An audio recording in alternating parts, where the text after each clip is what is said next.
What's good, y'all? We need to discuss the Toronto Maple Leafs. Let's go. Alright, so first of all, I just want to say I am not a Toronto Maple Leafs fan. I don't even live in Canada, but I just like following the team. You can see up here, I got a Patrick Kane, Jonathan Tay, Chicago Blackhawks poster that I made myself. So, I'm a Blackhawks fan. And I just want to maybe share my perspective after following the team for the past couple years. I've been really invested into the Toronto Maple Leafs because I mean they have how could you not like the Toronto Maple Leafs? You got Auston Matthews, William Nylander, Mitch Marner. John Tavares came over, and I just think they have a way better team this year than they did compared to the last couple of years, especially since we know they're playing the Tampa Bay Lightning and Tampa. Yes, they've been to the Stanley Cup Finals the past 3 years and won two of them, right? But are they better? Can they go again? I think they could. But I think the Maple Leafs can do some damage too. So let's get into it. First off, let's just go over, just player stats right now. And right now, as of, what is it, April 4th, and I'm recording this actually while the Maple Leafs are playing the Blue Jackets right now. So all these stats are before that game on April 4th. But right now we have Mitch Marner sitting at the top of the leaderboard with 95 points, 28 goals, 67 assists. That is insane. But yeah, Mitchie's been going crazy. He had 97 last year, and he didn't play the last game, so he could have hit 100, and he was injured. But I can almost guarantee Mitchie's going to hit 100 points. That is if he plays. I don't know if he's actually playing in the game that's going on today, but I know his last game he sat out. But regardless, I can almost guarantee Mitchie's hitting 100. He's that good, and he's been the backbone for this team. So we know Auston Matthews hit 60 last year, right? 60 goals. But he's not doing that right now. What is he at? 30. He's at 37 goals at the moment. And he's tied with actually William Nylander for the leader in goals. But as I was saying, Mitch Marner's the backbone. I don't know these stats, but if you're a big Toronto Maple Leafs fan, you know that they do worse when Mitchie's out of the lineup compared to when Austin's out of the lineup. And I mean that says something right there. Like Mitch, he's just a tank. We all know that he can go and go and go. So I'd like to see that from Mitch. And I think he can level it up in the playoffs, and that's obviously been the biggest critique, is that they can't get it done in the playoffs. Last year, him and Austin looked good. He's always good in the playoffs, especially the past 2 years. Like he was the only one who actually did what they were supposed to do when they played the Canadians in that COVID season. But regardless, I think Mitchie's gonna step up. Like what is it, 7 years now that they've been on the team, and they have that burden of not getting out the first round. Yada yada yada. He's going to step up. I just have that feeling, and I can't wait to see it. All right, next, just going by points, we got Willie Nylander, Willie Styles, with what is this, 82 points in 76 games. Like I said, he's got 37 goals. He's been doing his thing this year. I know as of lately, he hasn't been as consistent as he was before like March, I guess. But I mean, Willie's still Willie, and like I literally just mentioned, he's a playoff performer, so I'm not worried about that. I don't need to go into Willie too much, just because I love Willie. He's been pretty good, so I'm just gonna go keep it moving. Let's go to Austin. Austin, 37 goals, got 79 points in 69 games. We know he didn't have the hottest start for probably like the first couple months actually. Yeah, he's nowhere near that 60 goal total, but I mean, as of late, man, he's been on fire. He's ripping pucks, and honestly, he just needs to do that he needs to do that on the power play, cause just their power play, and if you know the Maple Leafs, like their power play just drops off when the playoffs start, and if he can contribute, and him and Mitchie can just like contribute on the power play and get like what and go 2 for 4 in a playoff game. They just need to get going on the power play. And Austin's clap bomb from the top of the circle, it's lethal. I don't know why he's not taking more shots. I wonder if that's because like everyone knows he's there. But just lately, and just I guess of the season, he just hasn't been ripping those one timers. So who knows? So let's look at the additions they made. So, like I said earlier, I'm a Blackhawks fan. So they got, first of all, Sam Lafferty and Jake McCabe And I could say Jake McCabe was a decent defenseman, pretty good lockdown, and he's got a rocket if he can just put it on net. He's not super accurate, but he could if he puts it on net, he could probably tear the back of the net. Pretty good. And Sam Lafferty, talk about another engine. That man loves to win races to pucks, and he wants the puck. So it's a good thing to have in the playoffs, and it's a good thing, especially against a gritty Tampa Bay Lightning team. Head over to St. Louis.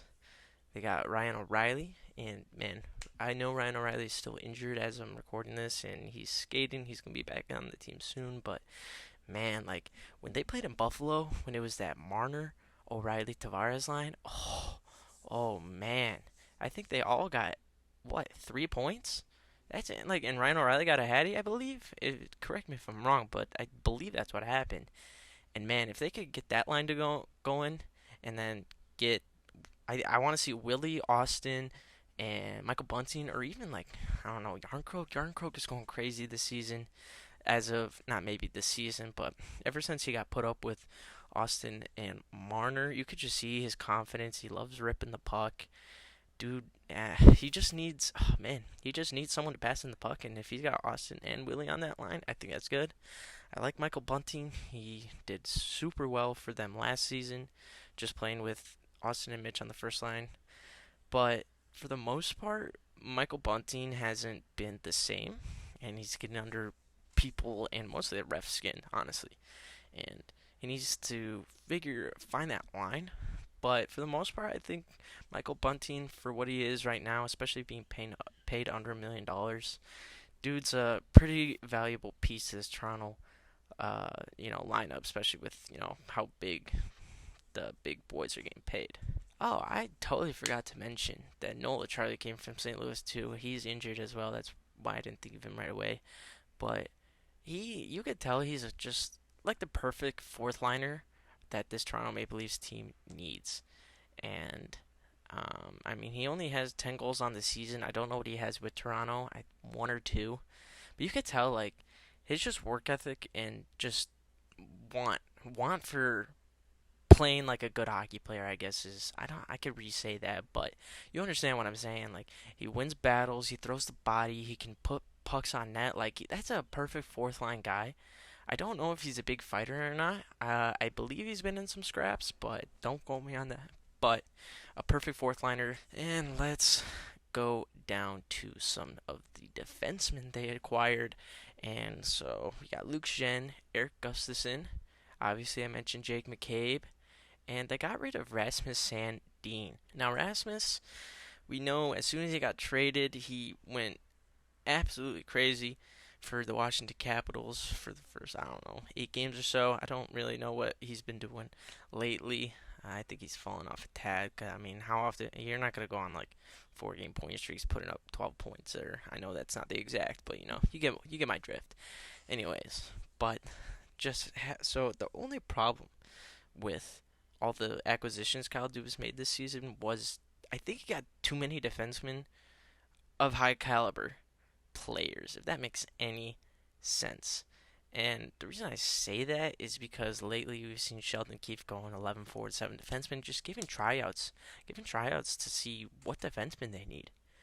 And obviously during the playoffs, people are going to go down. I mean, that's just how hockey playoffs go. But I don't think they needed to get rid of like a guy like Rasmus Sandin to bring in Eric Gustafsson, and we'll see what he does. I know he hasn't been too crazy for the Maple Leafs right now, but like if he gets put on the power play and everything like that, if like Morgan Riley can't figure it out, but he's starting to figure it out, I like to see that from Morgan. But yeah, like I was saying, I don't think they should have traded Rasmus for Eric Gustafsson, because is Eric Gustafsson even going to play? How often, or is he even going to get utilized, I should say, utilized in the way they want? Because he's a power play guy, he's a offensive guy, and so was Sandin, but you didn't have to get rid of him for that. So I guess we'll see how it goes. All right, let's switch it over to the Tampa Bay Lightning. Like I said, I don't think they're as good of a team as the team they had with 3 consecutive Stanley Cup final appearances, but the guys that they traded at the deadline last year, like my boy Brandon Hagel. Oh man, I have a Chicago Blackhawks Brandon Hagel jersey before he got traded. I wish I had it on me to show y'all, but I don't. But yeah, he's stepped up. John Cooper's been deploying him pretty well with depending on who he plays with. But I know like for a good time he played with Kucherov and Point. Like, come on. Let me pull up his stats real quick. Okay, here we go. Brandon Hagel has 59 points in 77 games. He is one shy of 60, and I don't remember how much he can get paid. 1 point something. But like, dude's a bargain to like be able to play with Kucherov, Stamkos, Braden Point. Like you saw it in Chicago, he was able to play with Patrick Kane and Alex DeBrincat. Like this man's good, and I think he'll be a decent playoff performer. Nick Paul, let's go down to Nick Paul real quick. He's got 30 points. I don't remember his like season totals from last season, but I mean, he's just, like a depth piece right now. And I haven't heard as many crazy things about Nick Paul than I have about Brandon Hagel this season. But I mean, the playoffs are completely different. We saw in Game 7, started to bring it up, but Nick Paul got the 2 goals to like send him to the next round, right? So who knows? But the acquisitions this year for the Tampa Bay Lightning, they just haven't been working out as well. Like usually they find fantastic pieces, right? And don't get me wrong, Tanner Jeannot is a fantastic piece, but I don't know if he's fit in. Just like Brandon Hagel last year, he didn't go as crazy for the Lightning compared to the previous team he was on. Ryan McDonagh leaving gives a huge dent in this Tampa Bay Lightning defense. They've got who is the guy that is it's Nick Perbix. He's the dude who's been like taking at least like the sixth defenseman, and he's been doing decent. I watch Tampa games occasionally, and I like the way he plays, but he's not Ryan McDonagh because who is Ryan McDonagh, right? Like who can be? So that's the problem here. The only thing that I think is a clear-cut decision for Tampa is their net minding, and obviously Andrei Vasilevsky is the number one goalie. He has been the number one goalie in the world for what, 2, 3, 4 seasons now? He's been sick, but he hasn't been all worldly this season. Kind of looks a little human, but in the playoffs it's completely different because when that man has a chance to win a game, he just shuts it down. So we'll have to see if he does that this playoff season. But if we go over to Ilya Samsonov, oh man, this guy's been good. This guy has been really good actually. And the Washington Capitals, it wasn't a good fit for him. But when he came over to Toronto and played in front of some like decent defensive structures, it's been great. His home record is amazing, but his away record is not. So we'll have to figure that out. But I think Samsonov is gonna be the number one guy. Like he's gonna be the game one guy for this playoffs.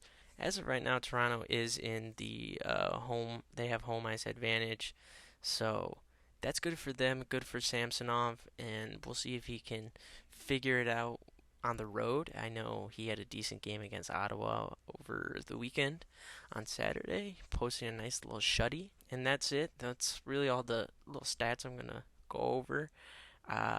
Will the real question is, will the Maple Leafs finally get out of the first round this year? I think yes. I think my answer is yes.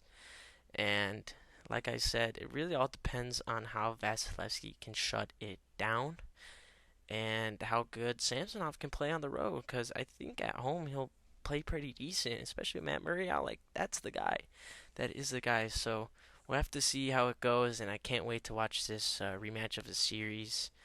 If things don't go good for these Toronto Maple Leafs and if they get bounced again, oh man, I cannot imagine what is going to happen next season. Kyle Dubas isn't signed. I don't know about Sheldon Keefe's contract, but like, will he get booted if Kyle Dubas leaves or gets fired too? So, or not re-signed? Like I cannot wait for this playoff series because it has major implications to it. But other than that, thank you guys.